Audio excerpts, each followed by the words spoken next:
Täna lähenesime Redori Tabasalu objektile natukene teise nurga alt.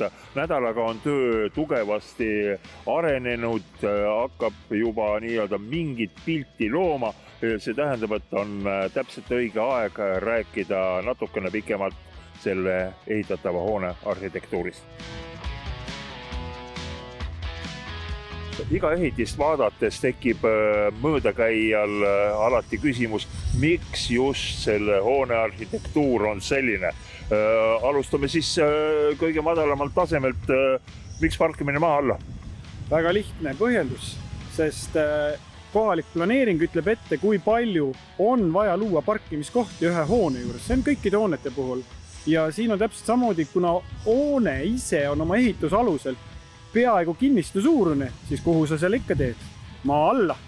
Tänase päeva pildiga joonistub juba välja, et sellel majal on nagu kaks torni, et üks pool ja teine pool ja vahepeal on tükk tühja maad. Jaa, see on selles väga õige küsimus, et me kõik tahame elada korterites, kus on loomulik valgus. Just pööran tähelepanu sõnale loomulik valgus ja siin tuleb mängu selline sõna nagu insolatsioon.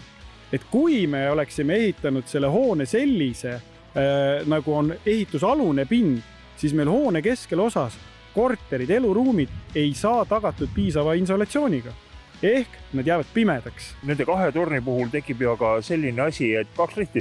Ja ilmselgelt, et see on jälle õige tähelepanek, et kui me tegeleme insolatsiooniga, mis võib kaasa tuua selle, et me peame tekitama kaks eraldi torni, see toob kohe otseselt kaasa ehituskulude tõusu. Sul on eraldi trepikojad, eraldi liftid, muud kommunikatsioonid, kõik on topelt. Aga seda saab vaadata ka teistpidi positiivselt.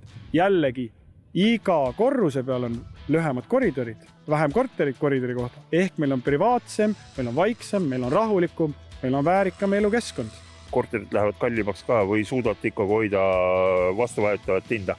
No ütleme nii, et hind on alati kõigile küsimus number 1 ju, kes ei küsi hinda, aga eks sa pead turuolukordega vastavalt töötama, aga õnneks sellel objektil on see, et on piisavalt eksklusiivne objekt, piisavalt eksklusiivsed korterid, seal see muutus on üsna väike.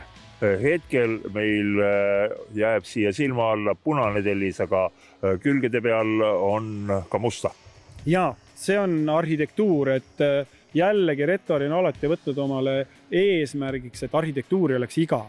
Et siin ongi meelega toodud välja selline tumedam, kaasaegsem, modernsem tellisetoon, aga samas see punakas tellis, see on selline ajalooline, mis toob seda väärikust mängu.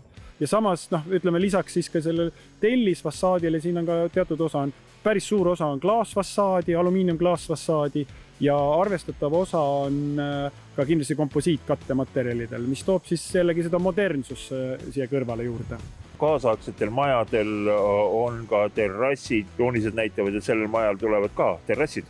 Ja sellel majal on nüüd tehtudki, kuna üldplaneering ja kohalik selle konkreetse ala detailplaneering näeb ette, kus kohas peab jooksma selle hoone harjajoon, et ta ei ole lihtne ristkülik maast laeni, et ta astub tagasi, siis on loodud siia väga eksklusiivsed korterid just viimastele korrustele. Tänaseks võib öelda, et need on ka juba omad kliendid saanud, aga mis oleks ju vägev, kui sa saad elada keskuses, toidupood on kõrval, kool, haridusasutus on lähedal, aga samas on sul peaaegu 100 ruutu terrass, kus sa saad kas või oma kurki tilli kasvatada.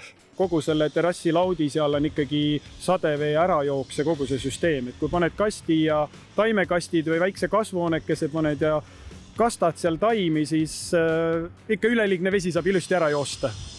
Kuna tegemist on väga huvitava majaga, mis oma arhitektuurilt tegelikult eeldab ka suht keerukat konstruktsiooni, siis järgmisel korral me räägime juttu selle maja konstruktoritega.